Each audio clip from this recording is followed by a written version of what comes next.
늘 이곳에 있다가 제가 샬롬이 다른 분 오시면 이제 제가 샬롬으로 인사하자고 했었는데 제가 막상 받으니까 되게 쑥스럽습니다.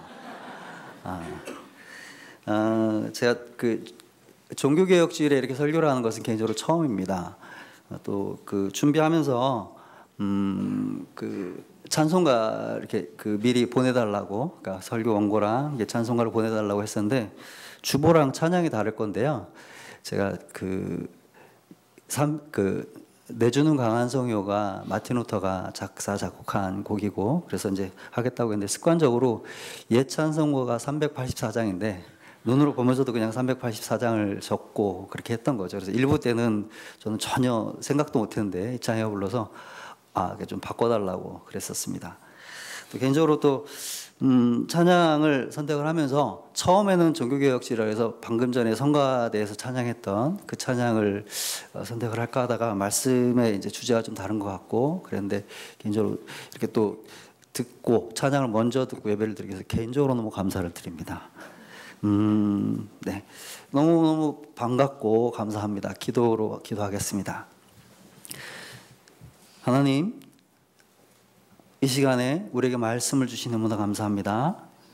하나님, 500여 년 전에 교회가 진정 참 교회인지 아닌지를 묻고 고민하며 그리하여 말씀에 가까운 교회로 돌아가는 역사가 일어났습니다. 주님, 우린 이 성경이 바로 이 세상의 참 진림을 믿고 따릅니다. 아버지요, 이 말씀을 함께 나누고자 합니다. 주님, 전하는 자나 듣는 자나 모두에게 은혜와 용기를 주시며 깨닫는 영을 허락하여 주시옵소서. 감사하며 예수님의 이름으로 기도드립니다. 아멘. 오늘은 종교개혁 500주년입니다. 벌써 500년이 흘렀습니다. 그리고 한국교회도 어느덧 100년의 역사를 넘어서 200년을 향해 가고 있습니다. 그동안 한국교회는 참 급속도로 성장을 해왔죠. 그런데 70년대 말부터 더욱더 그 성장이 급했던 것 같습니다. 여의도에 그 당시 빌리 그레함이라고 하는 목사님 오시고, 그러면서 지금 그 광장에서 약 100만 명의 성도님들이 모여서 기도하고 봉회를 했던 저는 가보지 못했고 사진으로만 그 위엄을 봤습니다. 그 시간쯤으로부터 대략 70년대 중반까지는 약 100만을 헤아리던 성도들이 70년대 말 80년대가 되면서 1000만을 헤아리는 10배가 넘는 엄청난 성장을 이뤘습니다. 그런데 반면에 지금 30여 년이 지난 지금 너무나 또 급격하게 위축돼가는 모습을 봅니다.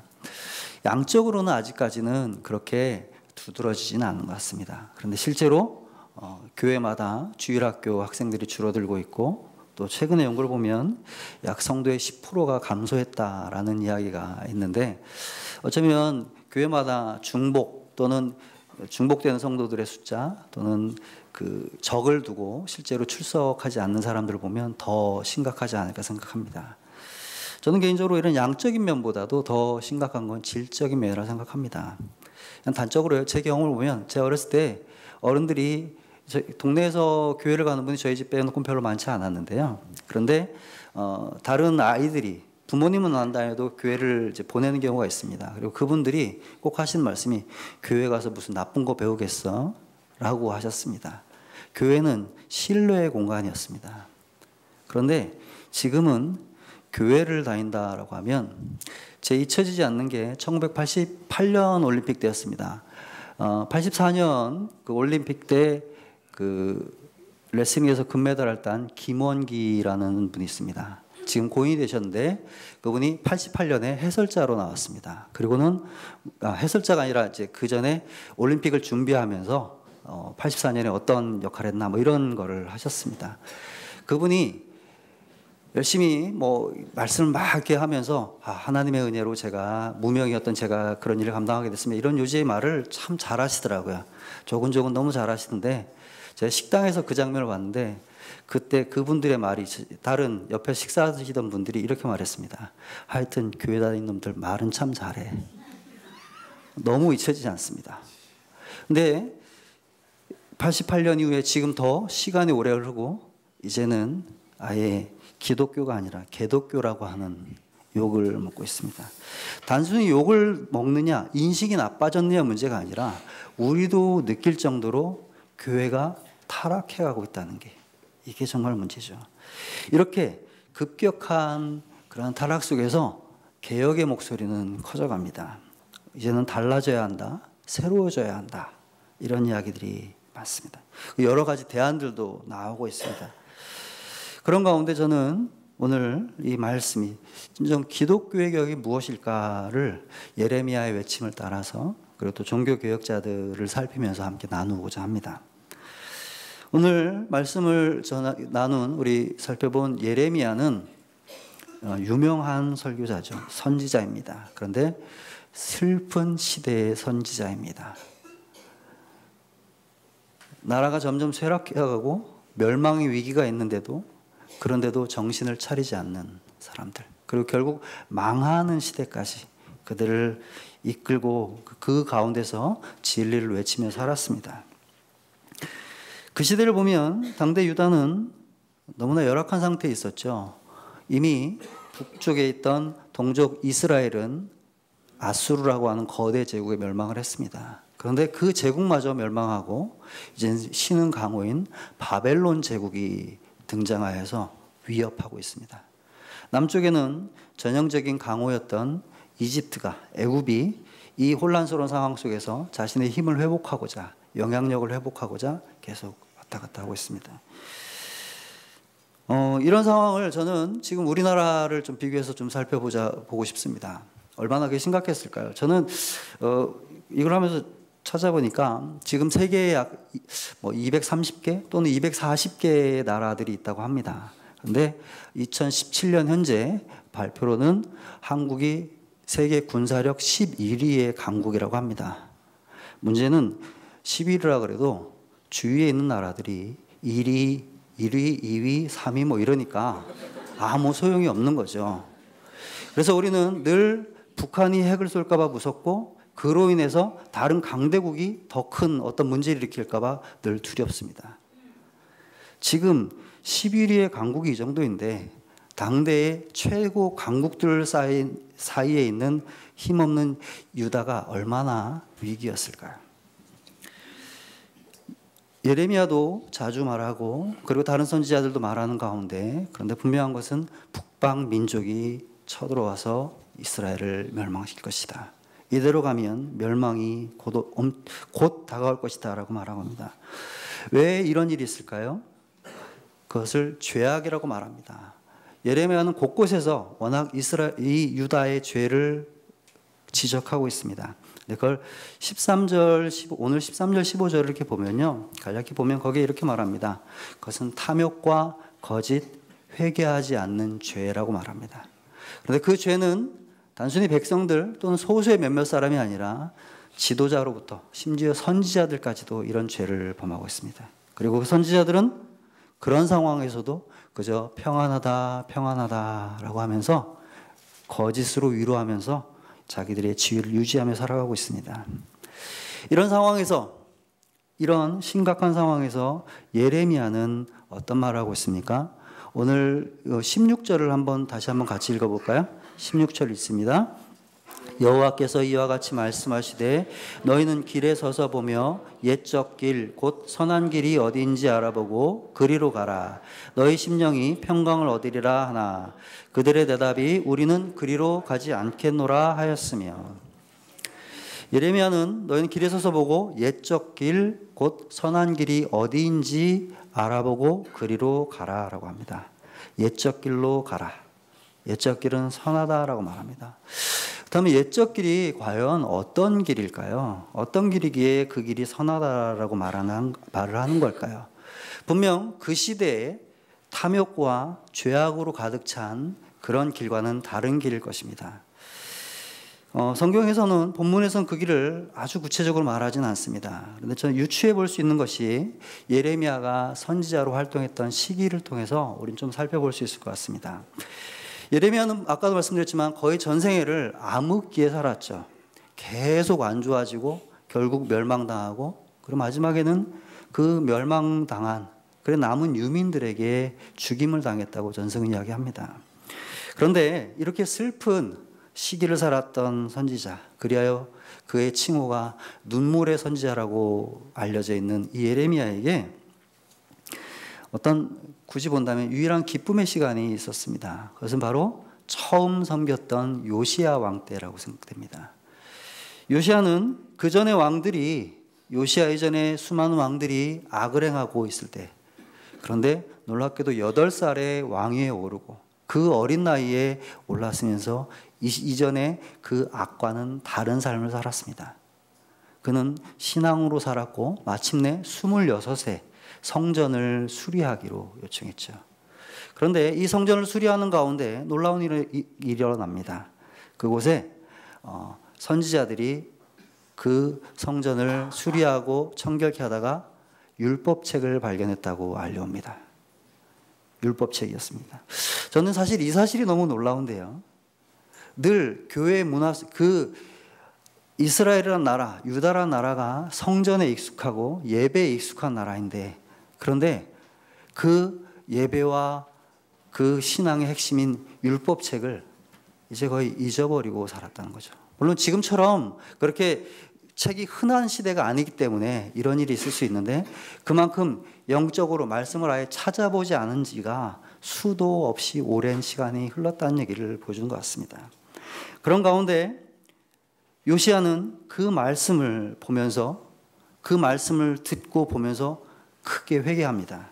열왕기하에 보면 이렇게 말합니다. 요시야가 조상들이 이 책의 말씀을 듣지 아니하며 기록된 것을 행하지 않았음을 깨닫고 그가 회개하였으며 그리하여 개혁을 일으켰다고 말합니다. 그는 이전의 세대와 달리, 그리고 그저 8살 때부터 지금까지 착하게 살아왔던 것을 넘어서서 율법대로 살기로 결심했고 이 일을 이룹니다. 성전 청결만이 아니라 모든 사람에게 율법을 가르치고, 그리고 또한 그 말씀대로 우상을 타파하고 그 외의 모든 죄악들을 떨치는 일을 시작했습니다. 그리고 또 그런 역사가 참 은혜롭게도 그 가운데 영토를 조금이나마 회복하고, 그리고 또한 약간의 힘을 회복하는 기간을 잠시 보내죠. 안타깝게도 결국 그는 애굽 왕에게 죽음을 당하고 맙니다. 그리고 그의 죽음과 함께 그 개혁은 끝나고 이후에는 다시 요시야 이전의 왕들의 그 타락한 모습으로 급속히 되돌아갔고, 그리고 결국 지금 이 상황까지 오게 되었습니다. 그런 상황에서 예레미야는 지금 분명 옛적 길, 그의 인생에 경험했다면 그 부흥의 시기, 요시야의 때로 돌아가자라고 말하는 것 같습니다. 그런데요, 그렇다면 요시야가 그렇게 자신의 잘못을 깨닫고 회개하게 만들었던 그 율법책은 무엇일까요? 이 시대는 분명 지금 우리가 갖고 있는 66권의 정경을 다 갖고 있지는 않습니다. 그 성경은 대개가 그 말씀, 그 이후의 내용들을 보면 1차적으로는 모세가 받았던, 시내산에서 받았던 2 돌판의 10계명과 그 해석을 기록한 율법의 책들입니다.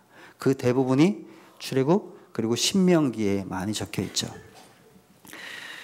저는 개인적으로 어릴 적에 성경을 쭉 읽으면서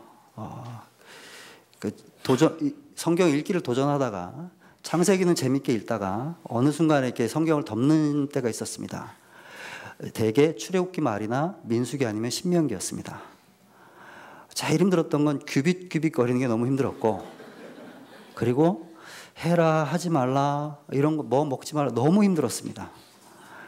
가다가 이걸 넘어가 볼까 뭐 하다가 흐지부지 돼서 결국 그 몇 번의 실패를 경험한 후에 나중에 신약부터 시작해서 그래서 그 통독을 성공했던 적이 있습니다. 저한테는 그렇게 지겹고 정말 이해도 못할 그랬던 말씀이 그 사람들에게는 가슴을 찢고 통회하는 제목이 되었습니다. 자신의 삶을 돌아보고 비춰보고, 그리고 그들을 두렵게 떨게 만들고 이전과 다른 삶을 살게 하였습니다. 저는 예레미야가 바로 이 말씀에 근거하여 말했다고 분명히 믿습니다. 그가 말한 옛적 길은 요시야의 개혁이며 그 근거가 된 바로 신명기 말씀입니다. 결국 예레미야는 새로운 주장을 하지 않았다는 거죠. 그는 당대 강대국들의 문화나 어떤 정책을 따르라고 하지 않습니다. 그저 유다 백성이 오랫도록 알고 있었던, 그러나 실제로는 제대로 알지도 못하고 전혀 따르지 않았던 그 말씀을 따라가라 라고 말합니다. 그러니 옛적 길은 멀게는 모세가 출애굽 후에 받았던 그 시내산의 율법에서부터, 가까이는 요시야의 개혁 때에 경험했던 그 말씀인 줄 믿습니다. 그것은 율법의 길, 말씀의 길입니다. 그러나 안타깝게도 유다 백성들은 예레미야의 경고를 따르지 않았습니다. 오늘 본문을 보면 그들의 대답이 우리는 그리로 가지 않겠노라 하였으며, 16절에 말하며 17절에는 그들의 대답이 우리는 듣지 않겠노라 하였도다. 우리는 그리로 가지 않고 우리는 듣지도 않겠다. 네, 그리하여 예레미야는 결국 원하던 개혁을 이루지 못하고, 유다는 결국 거짓 선지자들이 예레미야의 말을 듣지 않고 거짓 선지자들의 그 유혹을 따르다가 멸망에 이르고 말았습니다. 그렇다면 이제 우리가 종교개혁 기념주일이라고 되어 있는데, 특별히 500주년이라고 하는 이 시간에 그 종교개혁 때는 어땠습니까? 당시는 예레미야의 유다 때와는 전혀 다른 상황이었습니다. 예레미야의 때가 국력이 극도로 약한 때였다면, 이 시대에 종교개혁이 일어난 그 500년 전의 서유럽은 기독교 교권의 절정기였습니다. 특별히 교회의 권력이 엄청났습니다. 교황의 권위는 높아서 일개 국가의 왕보다 더 높았었고, 아울러 사제나 추기경 등 모든 사람들은 종교적으로만 아니라 정치적으로도 지도자의 역할을 감당하고 있었습니다. 그들은 그런 대우를 받고 있었습니다. 그런 상황에서 면죄부라고 하는 것이 나오죠. 사실 면죄부는 그들이 얼마나 권력을 누리고 있으며 얼마나 아나무인인가를 보여주는 증거입니다. 돈을 걷기 위해서 백성들에게 그들을 명목을 가지고 거둘 수 있는 어떤 근거를 가지고, 그래서 그것을 만들고 돌아다니면서 그것을 따르게 했죠. 돈을 내게 했죠. 이것을 사면 너희 조상들이 살아날 것이다. 천국으로 가게 될 것이다. 이렇게 교회는, 이 시대는 예레미야 시대와 달리 안정적이었고, 그리고 교회의 권력은 절대적이었으며, 명목상으로 이 시대 서유럽인들은 다 기독교인들이었습니다. 그런데 예레미야 때와 동일한 점이 하나 있습니다. 아주 심각한 문제인데, 그것은 바로 성경을 모른다라는 사실입니다. 사실 이들은 성경을 몰랐습니다. 특별히 일반인들은, 평민들은 더했습니다. 왜냐하면 그 시대의 성경 언어가 라틴어였죠. 우리처럼 지금 우리말로 되는 성경을 갖고 있지 않았습니다. 그런 상황에서, 왜냐하면 라틴어를 오직 유일한 성스러운 언어라 말하고, 그래 예배 때는 오직 라틴어로 읽고 말하겠습니다. 당연히 라틴어 교육을 받은 사제들만이 이것을 해독할 수 있습니다. 문제는 교권이 타락하면서 충분한 실력과 그리고 또한 영성을 갖춘 지도자가 아니라 금력으로 사제라는 지위를 사기도 하고, 그리하여서 소위 엉터리 예배를 드리게 됐죠. 문제는 그 사실을 모른다는 겁니다. 그런 상황에서 그리하여 면죄부가 성경에 전혀 있지도 않은 그 면죄부를 당연한 듯이 주장하고, 또 그런가 보다 하고 사고, 그런 시대. 그러면 내 조상이 구원을 받고, 그러면 내가 더 신앙적으로 더 좋을 거라는 기대를 품게 하는 그런 거짓의 시대였습니다. 교황과 권력자들은 성경을 자기의 유리한 대로 해석하고, 백성들은 그저 분별 없이 따르기 시작했습니다. 그런데 그 시대, 결국 이 모든 것을 보면 개혁이 일어나게 된 이유는 무엇입니까? 바로 성경을 몰랐다. 성경이 있으나 그러나 성경을 온전히 제대로 알지 못했다는 게 문제죠. 그러므로 이 시대에 마틴 루터와 그리고 개혁자들은 바로 이 부분에 의문을 품고 그리고 여기에서 개혁이 일어납니다. 사실은 마틴 루터가 시작이 아니죠. 그 이전에 야누스나 위클리프나 하는 수많은 또 선배들이 있습니다. 그들은 성경을 번역하려고 했었고 그리고 교회 권력이 성경과 다르다는 점을 지적하고 그로 인하여 이단이라 정죄받고 심지어 죽임까지 당했었습니다. 그런데 루터의 때에 하나의 변화가 있었습니다. 요시야 왕이 성전을 수리하면서 율법책을 발견했다면 마틴 루터는 그 시대 구텐베르크의 금속 활자가 되면서 그는 그저 자신의 비텐베르크에서 95개조의 반박문을 일종의 대자보처럼 붙였습니다. 실제 내용을 보면 조금 산만한 면도 있고 그리고 뭐 그렇게까지 엄청난 내용은 아닙니다. 너무나 당연한 말입니다. 그리고 그는 대단히 겸손하게 개혁을 하겠다고 외친 것이 아니라 이런 부분은 좀 성경과 다르지 않습니까? 라고 오히려 그런 내용들로 있습니다. 그런데 그것이 만약 그 벽보로만 끝났다면 문제인데 금속 활자가 발달되면서 곳곳에 급속도로 동의하는 사람들이 그것을 나누게 되고 그리고 이야기하게 되고 이러면서 단순히 마틴 루터 개인의 문제가 아니라 그 참 교회 권력에 대한 정의의 문제가 되었고 그리하여 종교 개혁이 일어나게 되었습니다. 결국 예레미야의 시대나 종교 개혁 당시나 동일한 점이 있습니다. 풍요하든지 가난하든지 나라가 부강하든지 약하든지 상관없이 중요한 사실은 모두가 성경을 제대로 몰랐다는 것. 성경의 진리를 따르지 않았다는 데 문제가 있습니다.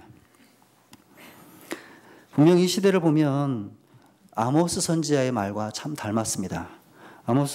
아모스는 이렇게 말합니다. 보라 날이 이를지라 내가 기근을 땅에 보내리니 양식이 없어 주림이 아니며 물이 없어 가람이 아니요 여호와의 말씀을 듣지 못한 기갈이라. 여호와의 말씀이 없는 기갈. 정작 모든 것이 풍요하나 그러나 심지어 성경이 가득하나 그러나 성경의 진리를 제대로 모르는 것. 어쩌면 그것이 우리의 문제가 아닐까요? 우리가 종교개혁 이 주일에 좀 더 깊이 보고자 하는 그러한 근원이 아닐까요? 결국 대안은 예레미야가 그랬던 것처럼 종교개혁자 루터나 그리고 이후에 칼빈 모든 사람들은 새로운 무엇을 주장하기보다 바로 성경이 말하고 있는 바를 이야기했습니다.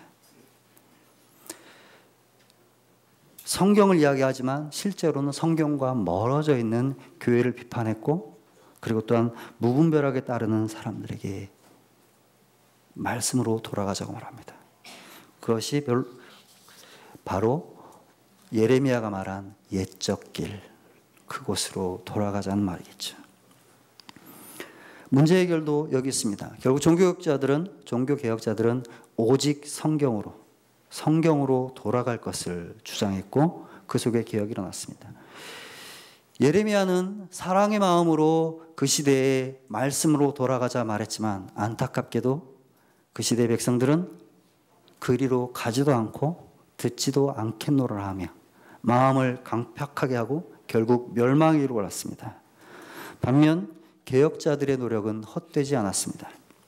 하나님은 타락할 대로 타락한 당대의 교회를 그 말씀으로 흔들었고 그리고 마틴 루터의 뜻에 동조하는 사람들, 더 깊이 발전시키는 학자들, 권력자들을 두었고 마침내 그 썩은 교회와 다른 전혀 다른 교회, 개신교회가 나오게 되었습니다.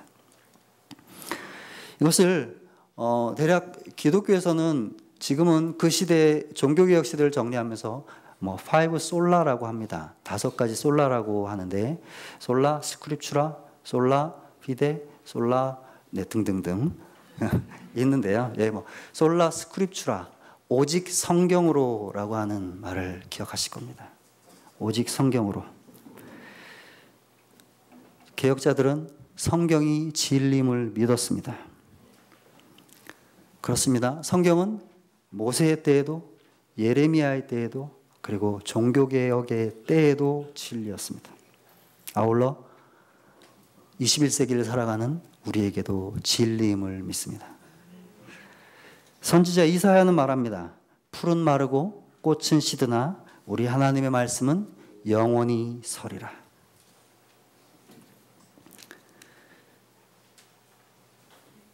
이 말씀에 진정 모든 사람이 천착하고 따를 때 개혁의 역사가 일어납니다. 결국 우리는 오늘 종교개혁 500주년을 맞이하여서 달라져야 한다라고 말하지만 그 달라져야 한다, 새로워져야 한다는 것은 전혀 없던 새 것을 갖고 와서 이야기하는 것이 아닙니다. 우리는 옛적 길을 주장하고 있습니다. 그런데 그 옛적 길이 과거로 끝나는 것이 아니라고 말하고 있는 것입니다.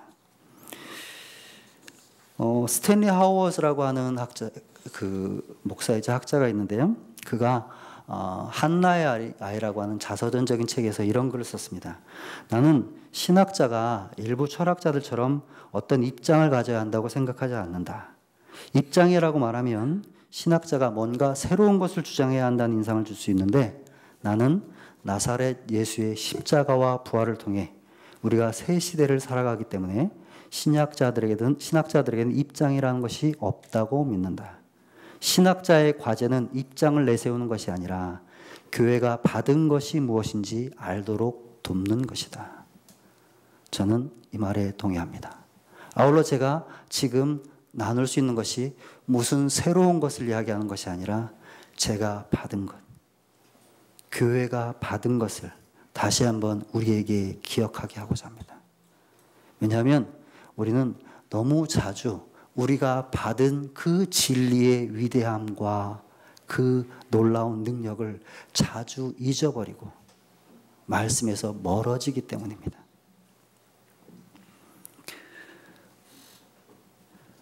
이제 말씀을 정리하고자 합니다. 문제는 결국 결론은 성경으로 돌아가고 성경을 깊이 읽고 따라야 한다는 말이겠죠. 근데 이 말이 어쩌면 너무 좀 뻔하고 진부한 이야기처럼 들릴 수 있다는 생각이 개인적으로 듭니다. 그런데요, 달라져야 한다, 새로워져야 한다라고 하는 것에 대해서 저는 한 가지 의견을 좀 생각을 해봤으면 합니다. 무엇이냐면요, 개혁한다는 것이 무조건 옛 것을 바꾸고 새 것을 찾는 것이라 생각하는 경향들이 있습니다. 이 시대의 문화가 너무나 많이 변하고 있죠.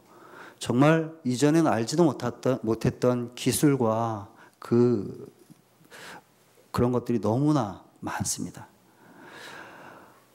앞으로 도대체 얼마나 어떻게 변할지 그런 걸 보면 진정 교회는 너무나 구태의연하다는 생각이 사실 듭니다. 문제는요, 그 새로움에 대한 것입니다. 어떤 것이 부정되고 새로운 것이 들어올 때 그 순간에는 대단히 참신해 보이나 그러나 곧 그 자극과 그 신선함은 지겨움이 되고 맙니다. 또 다른 새로운 것을 구하게 되죠. 실제 그렇게 발전해 온 것이 아니냐라고 말을 하고 있는데 기술과 많은 것은 변한 것 같으나 그러나 사실 이 모든 것을 철학자들이나 모든 사람들은 그저 떠돌아다니는 것으로 말합니다. 사실은 방향이 없이 목표도 없이 그저 과거는 나쁜 것이고 미래는 좋은 것이니까 가다 보면 좋은 것일 거야. 언젠가는 무엇인가를 만날 거야. 그러나 그 끝에 무엇이 있는지 아무도 말할 수 없습니다. 그래서 톨스토이는 그가 말하기를 나는 결국 내 자신도 진보라는 것을 믿었는데 그런데 마치 배 한가운데서 그저 방향도 모른 채 거기서 우왕좌왕 하면서 어디로든지 가고 있다라고 말하고 살고 있다고 말합니다. 실제 우리가 그렇지 않나요? 우리는 기준도 없고 목표도 없이 그저 더 나아질 것이다, 더 나아질 것이다 라고 말하고 살아갑니다. 실제로 기술 문명은 우리를 속입니다. 그러나 사람의 삶은 여전히 똑같습니다. 기술의 발달은 우리의 영혼을 더 황폐하게 하고 여전히 살고 죽는 문제, 그리고 외로움과 아픔의 문제는 이 땅에 가득합니다. 교회 개혁은 이것과 다릅니다. 그저 더 나아지자라고 말하지 않습니다. 개혁교회는 날마다 개혁되어야 한다라고 말합니다. 그런데 그 개혁은 사실은 이전에 없던 새로운 것으로의 개혁이 아니라 바로 진리에서 어긋난 것을 고치는 개혁입니다. 다시 되돌리는 것입니다. 우리는 나는 길이요 진리요 생명이니 나로 말미암지 않고는 아버지께로 올 자가 없느니라 라고 말씀하신 예수님을 믿습니다. 그분을 따라 우리의 목표는 아버지께로 가는 것임을 믿습니다. 아울러 인도하는 것은 성경이요 예수님 자신임을 믿습니다. 하워즈가 말했던 것처럼 나사렛 예수의 십자가 부활 속에 우리는 새로운 존재가 되고 새 삶을 살아가고 있습니다. 진정 옛사람은 죽었다라고 선포합니다.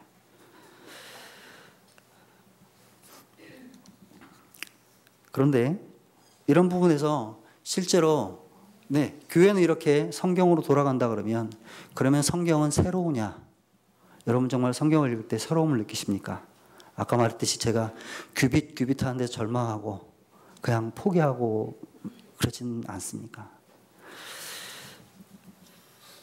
성경 속에서 결국 새로움을 발견하려면 결국은 오래 붙들고 있어야만 합니다. 겸손히 들어야만 합니다. 그러나 우리의 대다수는 그렇지 않다는 것을 저는 압니다. 제가 이곳에 처음 두레교회 2003년에 오고 나서 그 다음에 제가 중고등부 담당 사역을 했는데 아이들하고 성경 퀴즈를 했었습니다. 퀴즈 대회를 했는데 그 당시 고2 학생이 퀴즈 왕이 되었어요. 문제는 이 친구가 그냥 아무 문제나 일단 손을 들고 답을 얘기합니다. 답은 그 친구가 하는 답의 대부분 두 가지, 하나님, 예수님이었습니다. 퀴즈 왕이 됐습니다. 최대한 쉽게 맞춰서 내려고 했는데 아까 너 사실 성경 잘 모르지? 네. 그러고도 퀴즈 왕이 됐습니다.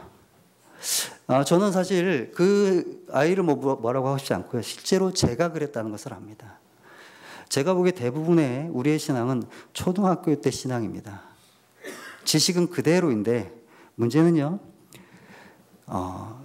좀 약간 심한 말일 수도 있지만 주워들은 게 많아요. 그러니까 설교를 들어도 또 제 얘기. 그런데 더 깊이는 따라가지 못합니다. 단순히 설교가 아니라 성경을 읽고 나누면서도 그저 우리는 초등학교 수준의 그 정도의 이해만 가지고 알면서 하나님께서는 놀랍게도 그런 사람에게도 구원의 은혜를 베푸시지만 그러나 더 깊은 자리로 나아가지 못하는 안타까움이 있죠. 하나님의 말씀은 개인에게 얼마나 강력한지 저는 제 개인적인 경험 속에서 예전에 오늘이 그 2017년이잖아요. 혹시 기억하는지 모르겠는데 1997년에 부흥이라고 하는 예수전도단의 찬양 그 집이 나왔었습니다. 그리고 이번 주에 저희 그 20주년 맞이하여서 그 기념 공연을 했었는데 저는 1997년에 그런 일이 있었고 제가 98년에 제 모교회에서 청년으로 있을 때 학생들과 교사로 있을 때 학생들과 그 당시 비디오 테이프로 그 실황이 이렇게 나왔어요. 그래서 그걸 이제 교회에서 한번 아이들하고 틀고 이렇게 봤습니다. 그냥 익숙한 노래니까 잘 듣고 그런데 한 아이가 그 여학생의 눈물 혼자 그 산만한 중에서도 혼자 거기에 마치 예배드리는 그 모습이 잊혀지지 않습니다. 근데 그 가운데 저는 예수는 그리스도, 예수는 주라고 하는 그 반복되는 구절이 너무 충격으로 다가왔습니다. 당연하죠. 나는 예수를 주라고 믿습니다. 그러니까 이제 내가 예전에는 그냥 교회를 모태신앙으로 그냥 따라다니기만 했지만 아니니까 제가 교사도 하고 이렇게 좀 열심히 하지 않습니까? 라는 생각을 했는지 모르겠는데, 근데 그 아이의 모습 속에서 내가 정말로 진지한 마음으로 같이 부르고 있는가? 그리고 그 속에서 그 예수는 그리스도, 예수는 주라는 고백 속에 사실은 두려움을 느꼈습니다. 얼마나 무서운 말입니까? 내가 그에게 철저히 굴복하겠다는 말이며, 이 땅의 모든 가치관, 세계관을 부정하고 나는 오직 예수를 따르겠다는 말입니다. 그게 제게 너무 충격이었습니다. 내가 그렇게 따르고 있는가? 성경은 어느 날 그저 엉덩이 굳히고 이해가 되든지 안 되든지 습관을 따라 기회를 따라 꾸준히 읽는 자에게 어느 날 벼락처럼 우리의 영혼을 흔듭니다. 말씀은 살았고 운동력이 있어서 좌우에 날선 어떤 검과 같이 우리의 영혼을 찔러 쪼개기까지 한다고 그 역사가 분명히 있는 줄 믿습니다. 성경은 결코 진부하지 않습니다. 그런데 이것이 개인의 경험으로만 끝나지 않는다고 저는 확신합니다. 하나 더 경험이 있는데요. 신대원에서 저희 윤리 수업을 하는데 토론호라는 주제에 찬성과 반대로 이렇게 토론을 하기로 했습니다. 교수님께서 찬성을 하면 점수를 좀 더 가산점을 줄 거라는 유혹에 덜컥 찬성을 했습니다. 많은 자료를 준비했으나 결국 우리가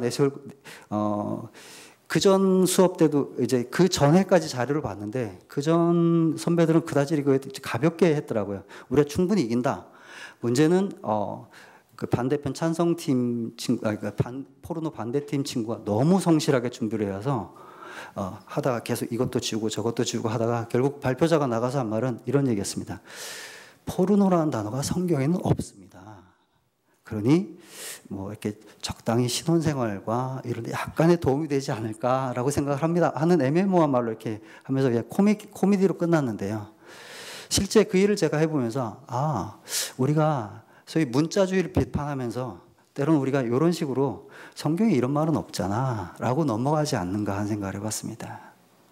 담배에 대한 얘기도 없잖아. 또 뭐 꼭 그 정도까지는 아니잖아. 그런데 그렇게 적당한 선을 두지 않고 예수를 주라 모시며 내가 그를 따르기로 결심할 때 그때 놀라운 변화가 일어납니다. 요시야 왕도 그가 그 나라를 어떻게 완전히 바꾸겠다는 이야기를 하지 않았었습니다. 마틴 루터는 하나의 의문을 제기했습니다. 자기가 종교 개혁자로 시대를 바꾼 사람이 될 거라고는 전혀 생각지 않았고 그런 목표를 갖지 않았습니다. 그러나 말씀을 따르기 시작할 때 수많은 위협 속에서 그러나 내가 진리임을 믿습니다. 그래서 진리는 살아서 그 나라의 영원한 것을 믿고 나아갈 때 변화가 일어납니다.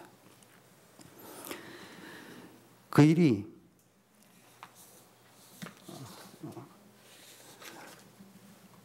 우리 시대를 돌아보십시오. 교회는 그저 교회다움을 주장할 때가 오히려 세계의 위협이 될 때가 있습니다. 한국 사회를 보면 일제사회 때, 일제시대 때 교회는 신사참배를 거부했습니다. 예배를 드리는 것이 오직 여호와 하나님을 믿는 것이 옳기 때문에 예배행위로서 종교행위로서 시작을 했습니다. 그러나 그것이 일제에게는 그들의 통치에는 큰 반대가 되었고 그리하여 주기철 목사님 같은 순교자까지 나왔습니다. 교회는 그냥 두고 볼 수 없는 존재가 되었고 그 성경을 따르는 그 교회는 그 시대를 뒤흔들었습니다. 공산주의 시대 때도 동일하지 않습니까? 그 시대에 또 다른 이들은 일제가 아닌 공산주의와 싸웠습니다. 공산주의를 바꾸겠다는 것이 아니라 바로 하나님을 내가 온전히 믿겠습니다. 이것을 따르겠습니다라고 말할 때 그 시대와 어울릴 수 없었고 그리고 또한 그 시대에 그들은 개혁자가 되었습니다. 저는 이 시대에 우리가 또 다른 주인, 자본주의와 이렇게 거슬리는 자가 된다고 믿습니다. 이 시대는 수많은 탐욕과 그리고 또한 어떤 그 모든 것을 경쟁, 이 모든 것을 당연하다고 그래야 발전이 있다고 주장을 합니다. 능력 있는 자가 더 많이 가져야 한다고 말합니다. 이에 대하여 특별히 우리 두류교회는 더욱더 가난한 자를 돌아보는 것, 나누는 것, 일에 더 많은 고민을 하지 않습니까? 그냥 좋은 교회네라고 말하지만 그러나 이 일이 계속해서 우리 삶에서 우리가 이 일을 주장할 때 사람들은 우리를 결코 편하게 보지 않을 거라고 저는 생각합니다. 우리는 정치를 하려고 하지 않습니다. 거창하게 세상을 들먹이지 않습니다. 그러나 우리가 진정으로 말씀에 귀 기울일 때, 그 말씀에 순종하고 따를 때 세상을 위협하며 그리고 또한 세상을 개혁하게 되는 줄 믿습니다. 우리가 아니라 바로 자신의 때에 사람을 들어 사용하시는 하나님께서, 하나님이 참 주님이심을 믿으며 하나님의 말씀이 진리임을 믿는 자를 들어 쓰십니다. 결국 예레미야와 그리고 또한 종교개혁자들이 발견했던 옛적 길, 그 길을 우리가 알아보고 따르기를 소망합니다. 그 길이 결코 과거의 진부한 길이 아니라 지금 이 시대의 새로운 길임을 알기로 합니다. 이 시대에 욕망 속에 살아가는 이 세계와는 전혀 다른 길임을 알기를, 그리고 결단하기를 바랍니다. 그 옛적 길은 예레미야가 유대 사회의 경종을 울리게 만들었습니다. 종교개혁자 루터가 중세의 암흑 시대를 끝장내게 만들었습니다. 아울러 그 말씀은 진정 그리하여 예레미야 때나 마틴 루터의 때나 그리고 21세기를 살아가는 우리들, 아니 우리 이후의 그 모든 세대까지 영원히 진리임을 믿습니다. 그 진리가, 그 진리를 따르려고 하는 우리를 통해서 바로 이 시대 그리고 이후로도 날마다 새로워지는 개혁을 이루실 줄로 믿습니다. 아무쪼록 하나님을 신뢰하고 하나님의 말씀을 진지하게 목숨을 걸고 붙들므로 말씀에 사로잡혀 자신과 교회와 세상을 변혁시키는 그런 모든 성도들이 되기를 바랍니다. 기도하겠습니다.